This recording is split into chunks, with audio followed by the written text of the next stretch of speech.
this love affair that the left has with the Islamic Republic of Iran. They say we can't afford wider escalation. I would contrast this with the weeks leading up to the Ukrainian invasion. Biden issued all kinds of warnings. There would be military, economic consequences. He didn't specify if it was anything more than a limited incursion. Do we hear anything like that from Biden when it comes to any further attacks on Israel? No, we do not. When Israel defends itself, responds in any way, they're the bad guys.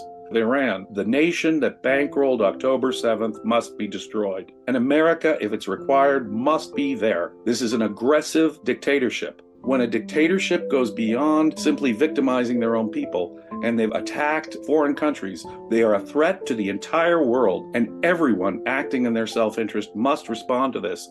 In America today, we're having protests where they're chanting death to America, burning flags. When they're done with their goal of wiping out every Jew in the Middle East, they're going to come for America, they're going to come for Western Europe. These people blocking the Brooklyn Bridge and the Golden Gate Bridge, people were stopped, people's rights were violated in the wake of the attack of Iran.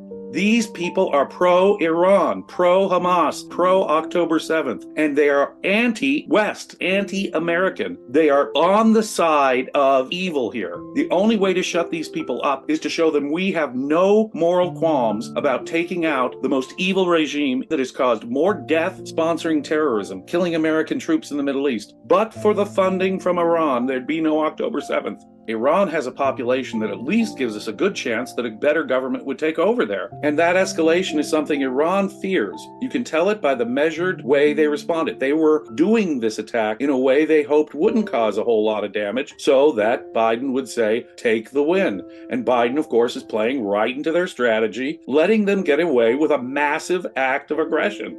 Ayn Rand identified in her brilliant article, The Roots of War, the fact that dictatorship is the cause of war. When a parasitical dictatorship runs out of domestic victims, it will seek victims abroad. Any dictatorship, therefore, is subject to being morally overthrown. How many times have Iranians taken to the streets to try and protest or overthrow their government, only to be brutally suppressed? To properly respond just to October 7th means taking out the government in Iran.